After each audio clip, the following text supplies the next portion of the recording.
I hate to admit it, but there was a pretty large period in my life where I was one of those guys that would throw around the phrase, stick to the science when it came to climate change. And you, the viewer, might think that's a great thing, a framework that everyone should have, especially so because there are a lot of climate denialists out there, though not as much as people would reckon. But it did produce quite a bit of problems, one of which being that I actively ignored a lot of the human aspects of climate change. It got to the point where I even demonized the climate march of April of 2017 as being too intersectional. Yeah, I was one of those people. A climate chat, so to say. Dang, that was 3 years ago. I can't believe that. The reason why I bemoaned that intersectionality is because I thought it turned a lot of people off to climate action. You see, at that time, I was still tricked into thinking moderate bipartisan actions could be achieved in the realm of climate change. Mostly so because I still believed in conservatives too much. The naivety of youth. So I thought the climate march will make climate action seem like a partisan issue, causing some people to think that their politics would not be aligned with that. And if you knew me from that time, I was pretty much adamant in making climate change the least political issue imaginable. I actively thought science could be separated from human experience. And that's where I think my downfall came as an environmental science student. Gun Island is a novel written by Amitav Ghosh that was published in June of 2019. It's a novel that centers around how people relate to stories, how they interact with and learn from those stories. It's also a novel that deals with climate change and human migration, two topics that I'll be hopefully looking at in this video. It's also a novel that deals with privilege, and how that privilege might manifest in a world changed by climate change. And on top of everything, it's also a novel that deals with love and friendship, and how, even during impossible times that seem daunting to us all, fighting for what is right and moral can sometimes help in bringing unlikely people together to spearhead miracles. If we go even further than that, the novel also shows how friendship and love can shift our perspectives to things just a little bit. Gun Island's main protagonist's name is Dean, and the novel is largely told from his point of view, which allows us to see exactly how his mindset changes as the story proceeds. At first, he's a bit of a recluse, very much set in his routine, save for occasional conferences. He's also a person whose life has been marred by the presence of an unlikely and tragic love life that hampers his confidence in himself, causing him to not really seek out anyone that he perceives out of his league. The story really only begins on what seems like Dean's usual trip to Calcutta, but which, at that time, becomes all the more unusual when he's presented with the story of the gun merchant. The latter is a Bengali folktale that centers around the merchant and the deity Manasa Devi, the snake goddess. After forsaking Manasa Devi by not worshipping her, the gun merchant tries to escape her wrath of poisonous snakes and other creatures, traveling to unlikely places in the process. That tale, which Dean listens to with great curiosity, beckons him to Manasa Devi's shrine in the Sundarbans, and it is that tale that sets the backdrop of the story in a novel, and which prompts him to go on his own journey to unlikely places and meet unlikely people in the process. Oftentimes, when the impacts on humans are mentioned, especially in a way that makes it seem that the impacts are occurring disproportionately to people in the global south and to black, indigenous, and other people of color at large, there's a certain subset of people who were like me who pop up and scream, stick to the science, or who demonize intersectionality in general. Emily Atkins, a climate journalist, writes about this phenomenon in her newsletter Heated. In that post, Atkins mentions how, when she did a story that centered around racial justice when it came to climate action, a climate Chad, as she so adequately named them, emailed her saying that his concern for climate change and his support for climate issues was to the extent of climate. He mentioned how Atkins' posts that dealt with intersectionality undercut her work and support for the climate movement at large. What this climate chat was beckoning for was a newsletter that simply stuck to the science, that didn't speak upon racial discrimination, sexual equality, or other identity politics issues. What this climate chat could not understand was that all of those issues were climate issues as well. But since the media often treats them as separate issues, people can't see the interconnections between them. From Philosophy Tube provides an example of that phenomenon video that deals with climate grief. In that video, provides an example that deals with the collapse of fisheries due to climate change and general overharvesting of resources, which decreases profits of commercial fish industries. This decline of profits causes those industries to try to pay their workers less and work in even more dangerous conditions, but to avoid any lawsuits, those industries then hire undocumented immigrants. Thus, climate change, migrants' rights, and workers' rights are not separate issues, but issues that are connected. And if we want to address climate change, we must address all of those issues also. Another example. Climate change is going to make extreme weather events all the more likely, and that includes extreme precipitation events, more intense hurricanes, and more intense heat waves. Undoubtedly, people who are homeless will face the worst effects of those events at large, and they can even prove to be deadly if the homeless population can't be provided with adequate shelter. The even more unfortunate thing is that LGBTQ plus youths are 120 times more likely to experience homelessness in the United States, and that's according to a study conducted in 2017 by Chapman Hall at the University of Chicago. Queer people are also much more likely to face discrimination in homeless shelters, especially if those shelters are faith-based. In fact, the Trump administration allowed homeless shelters to discriminate against trans people or people who don't fit into traditional gender norms in the summer of this year, even as a pandemic was raging. Which means climate change, queer rights, and homelessness are not separate issues, but one issue. And when the news media doesn't treat it as such, it can cause disastrous consequences because it can blur what climate action looks like. And it inadvertently produces more climate chads who can't relate climate change to human effects. When Dean reaches the shrine of Manasa Devi, the tale is presented on the walls of the shrine in symbols, some of which he can make out and others which he can't.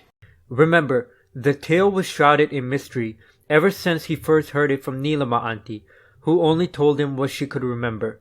The tale seems to be nothing more than a folk tale to both of them, a mere story, sort of to speak, that can be used for amusement or for learning lessons, the way they can be used all around the world. This tale is particularly interesting to Dean, however, because it's similar to another and much more popular Bengali folk tale that Dean actually analyzed for his dissertation. And because of that, and because of a gracious push from his friend, he reluctantly goes to the Sundarbans, to the shrine that tells the full story of the gun merchant. It is also at that point where the first hint of climate change occurs in the novel. See, Nilama Auntie first went to the shrine after a Category 4 cyclone hit the area of what is known as present-day Bangladesh and the province of West Bengal in India. The Sundarbans was one of the worst hit areas and was massively affected by the cyclone, which actually came to be known as the Bola cyclone and which killed an estimated 300,000 people in actual life. In the novel, however, Nilama Auntie goes to the areas worst impacted by the cyclone to provide supplies to the inhabitants, for she runs an NGO. One day, as she was working, she stumbled upon a village that oddly wasn't affected by the cyclone at all, and the villagers attributed their blessing to Manasa Devi, as a shrine attributed to her in that village near the Sundarbans was erected many years before by the gun merchant. The mention of the Bola cyclone points to how Ghosh interlays climatic events all throughout the novel. In the novel, as Dean goes on his unlikely journey, the specter of climate change follows him to the many countries he traverses to. Whether it's wildfires, sea level rise, or invasive species migration because of warming temperatures, climate change is a haunting part of his experience.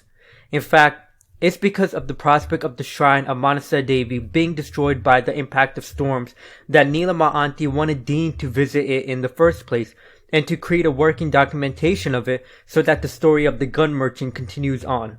The story does continue on, however, and it brings Dean and everyone he knows and meets along with it. I think Ghosh purposely sets the Sundarbans as the natural jumping off point for Dean in the novel, especially because the Sundarbans are incredibly impacted by climate change. They are at risk from sea level rise, which brings with it salinity increases to the soil and hampers cultivation of crops. The erosion pace there is one of the highest in the world, and paired with that, the Sundarbans are also experiencing more intense cyclones and storms that put people and their way of life increasingly at risk. The storms and rate of erosion drives people more inward to continue their lives, but that only makes them more prone to tiger attacks. There are also a good number of young people who have moved to nearby Kolkata and elsewhere for the attainment of jobs and a more hopeful future. Thus, it's a place that's deeply affected by climate change, and also a place where a vast stream of humans migrate out of. It's also the starting point for the gun merchant's own journey, for that's the place where he lost all of his belongings and the people he loved to a storm. And it's also the place where he forsakens Manasa Devi, having to escape her wrath. The human effects, which are largely ignored when stories of climate catastrophes are presented, can't be entirely predicted or extrapolated to the future. The worst of those effects depend on how soon governments act to mitigate climate change, which is a scary thought to think about because the most powerful country in the world is doing pretty much nothing. But nevertheless, climate change mitigation and adaptation cannot be hyper-focused on technological fixes. Rather, questions need to be considered that simple technological fixes can never answer for. One question that needs to be answered is the prospect of migrants and refugees who will increasingly flee vulnerable countries because of climate change and because of violence that can be exacerbated by climate change. For instance, in Syria, droughts that were heightened because of climate change played a hand in the civil war and political violence that occurred there, which in a large sense caused the massive wave of migration that saw the influx of refugees to Europe.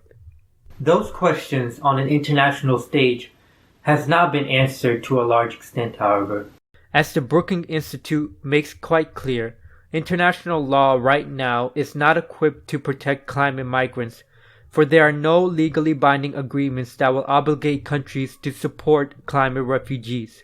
This international non-status will basically prompt individual countries to set their own limits on refugee admittance, if they will do at all.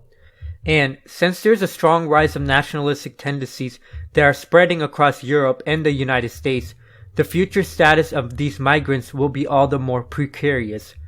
My personal fear, and it's the biggest one that I have, is that these tendencies, once conservative groups start to actually want to do something about climate change, will make eco-fascism a mainstream ideology, where climate action will depend on excluding people who are deemed as others.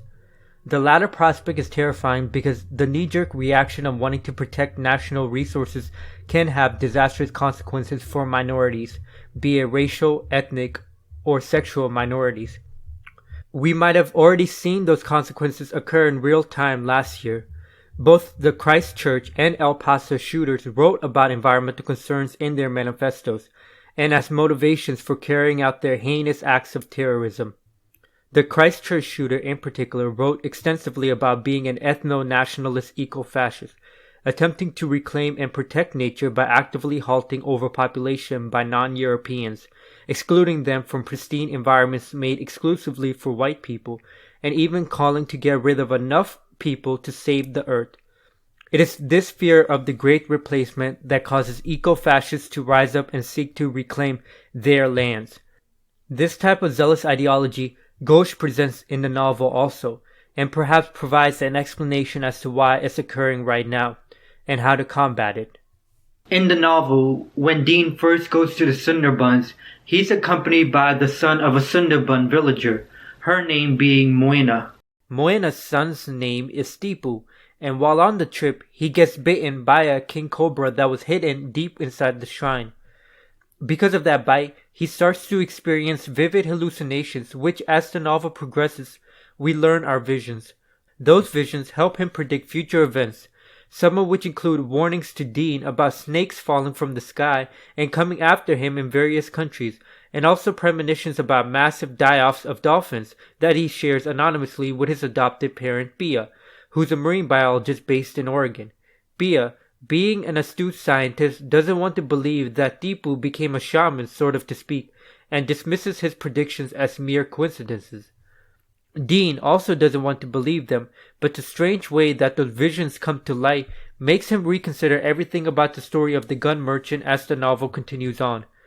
Other than the premonitions that Dean is presented with from Tipu, one thing that Dean eventually realizes is that Tipu follows the same exact journey as the gun merchant. Leaving from the villages of the Sundarbans, Tipu sails and walks across a journey that would hopefully lead him to Italy, attempting to evade various border agents in the process. This theme of migration, as I've already noted, is strong in the novel, but what is most interesting is the right-wing resistance to the boat that sails towards Italy from Egypt. As the boat inches closer and closer to the coast, more and more right-wing reactionaries sail to confront that wayward boat head-on, essentially attempting to pressure the Navy to halt it from coming to the country. When Dean realizes that Tipu is on that boat, he's compelled to go to him, bringing along the many friends and acquaintances that he met along his own journey throughout the novel. He also brings along Pia and Tipu's romantic partner Rafi, someone who went on a large portion of the journey with him, and who has actually entered Italy. This whole gang of characters rent out their own cruise ship to sail towards that meandering boat, attempting to provide support and change the minds of enough of the citizens of the country. Their prospects are made all the more difficult, however, by the Prime Minister, someone who's a nationalistic figure, vowing that the boat of migrants will not even see the coast of the country. But as Dean and his acquaintances sails towards that boat, and as the right-wing reactionaries scream racist expletives and hurl various objects towards them, Dean realizes what these people are intensely afraid of. As he narrates, that tiny vessel represented the upending of a centuries-old project that has been essential to the shaping of Europe. Beginning with the early days of chattel slavery, European imperial powers had launched upon the greatest and most cruel experiment in planetary remaking that history has ever known. In the service of commerce, they had transported people among continents on an almost unimaginable scale, ultimately changing the demographic profile of the entire planet. But even as they were repopulating other continents, they had always tried to preserve the whiteness of their own metropolitan territories in Europe. This entire project had now been upended. The systems and technologies that had made those massive demographic interventions possible, ranging from armaments to the control of information, had now achieved escaped velocity. They were no longer under anyone's control. This was why those angry young men were so afraid of that little blue fishing boat. Through the prism of this vessel, they could glimpse the unraveling of a centuries-old project that had conferred vast privileges on them in relation to the rest of the world. In their hearts, they knew that their privileges could no longer be assured by the people and institutions they had once trusted to provide for them. The world had changed too much, too fast. The systems that were in control now did not obey any human master. They followed their own imperatives, inscrutable as demons. As with the prospect of human migration reaching towards old and pristine environments of whiteness, climate change represents another system that threatens that centuries-old project. For if the greatest powers in the world, even after the vast exploitation of natural resources and emissions of greenhouse gases to power their civilizations by any means necessary, can't fully tame nature, then how powerful are those countries really? How can the people of those countries shift the blame for climate change on the developing world, when everyone will know the truth of the real culprit for this change? How powerful will those institutions be that reactionaries will seek to rely on to preserve the whiteness of their own countries? For instance, even if those institutions try to promise actual and real forms of political violence on anyone deemed as undesirable to the state, will those actions be carried out if there is enough resistance from good people to fight with and sometimes for those undesirables? I think Ghosh answers the last question in some part as the novel ends. As he notes, A simple show of solidarity can yield miracles and change people's minds. And an act of resistance can be as small as sharing stories of people who are most affected by racist policies and sentiments, and as an extension by climate change. Those stories might even make people in the global north realize that those people who they have exploited for so long are entitled to the same spaces as they are, especially because those undesirable spaces will be at risk from environmental degradation and climate change that those rich people in the global north have brought on. Which forces me to answer a question that I'm sure is on everyone's mind as they are at the tail end of this video. How does any of this, in fact, how does this novel tell us what climate action looks like? The answer to that question is quite simple, and is shown near the end of that novel when the activists are showing solidarity for the migrants on that little blue fishing boat. The answer is, in fact, that showing of solidarity, that act of resistance which beckons the Navy to let the migrants into the country as asylum seekers. That action is precisely a form of climate action because it paves the way for refugees to receive their rights. Thus, in essence, fighting for migrants' rights is acting on climate change, especially since climate change will cause huge amounts of people to be unfairly displaced from their homes, either because of natural disasters or because of political violence that can stem from those disasters. In addition to fighting for migrants' rights, fighting for workers' rights is also a form of climate action also, in addition to fighting for queer rights, indigenous rights, and for racial equality among other things. The fight for climate action is an intersectional fight that spans across many additional battles, and it all ends in one place, making the world a better place for everyone. And that's something that Ghosh realizes to a large extent in his novel. I think it's interesting that Dean is compelled to action simply because of a story that seems tremendously mystical, but is very real at the same time. Remember, it's the story of the gun merchant that directly caused him to meet Deepu, and it's through that story where he learns to care for him and his partner Rafi. The story of the gun merchant is also a story that forces him to realize the insanity of everything that's going on around him.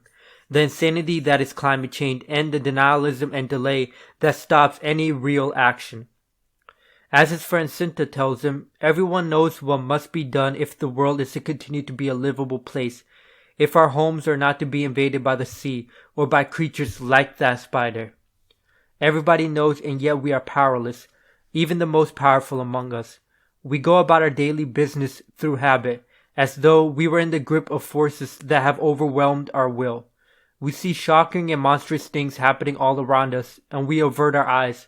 We surrender ourselves willingly to whatever it is that has us in its power. This is why whatever's happening to you is not possession. Rather, I will say that it's a kind of awakening. It may be dangerous, of course, but that is because you are waking up to things you have never imagined or sensed before. You are lucky, Dino. Some unknown force has given you a great gift. It is a story that forces him to finally pay attention to what is going wrong with the planet, to fully see the effects of climate change in real time, to pay attention to them. Before then, he was merely distant from those changes, a privilege that he had because he wasn't among the many millions of people who see the climate changing around them, sensing it every day, and being compelled to leave because of it. Only the story of the gun merchant woke him up, pressuring him to go on his own journey to Gun Island, which is a reference to Italy from the tale, and to fully gain witness. A story was the vessel that taught him all of that, and it forced him to change his mindset because of it. This is one of the reasons why I love this book so much. Other than showing how climate change was connected to a human phenomenon, this book also showed the power of story. It showed how a compelling tale can share a tremendous amount of history, and also how that tale can change the narratives that surround a person, narratives that cause a certain mindset in them. Which brings me to another reason as to why this book answers the question of what climate action looks like. Climate action is also the action of sharing stories, and not just of the phenomenon itself. To act on climate change, we must share the stories of people who are affected by it, and even more furiously, to share the stories of people who are persisting against the effects of climate change. The ones who are forcing governments to act, and who are also refusing to lie down and die by leaving the places they call home to continue on with their lives. And it is the job of the people who are privileged to listen to those stories and to share them and to allow them to change our minds. And who knows, maybe those stories can change the minds of a bunch of climate chads also.